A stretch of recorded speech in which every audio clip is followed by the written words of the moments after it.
বল তোর রবকে।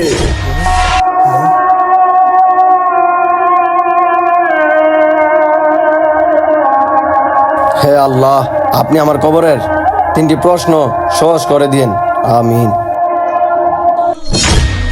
আল্লাহ, বল তোর দিন কি? ইসলাম। বল তোর নবীকে। হযরত মুহাম্মদ সাল্লাল্লাহু আলাইহি ওয়াসাল্লাম।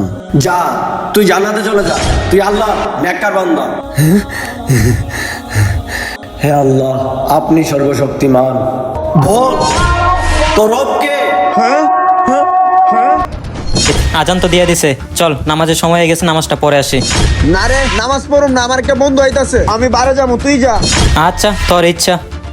আয় রে নামাজি, আইসে নামাজ পড়তে। আর বছর খবর দেখে না, নামাজের লাগে পাগল হয়ে গেছে। আমার রব আমি জানি না, আমি জানি না। কি? বল তোর দিন কি? আমার দিন কি? আমি জানি না, আমি জানি না।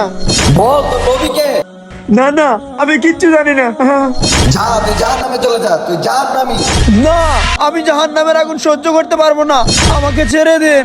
না না, তুই আল্লাহর পাপী বান্দা, তোর জান্নাতে কোনো ঠাঁই নাই, তুই জাহান্নামে চলে যা, তুই জাহান্নামী। যারা যারা আল্লাহকে ভালোবাসেন, আই লাভ আল্লাহ লিখে যাবেন।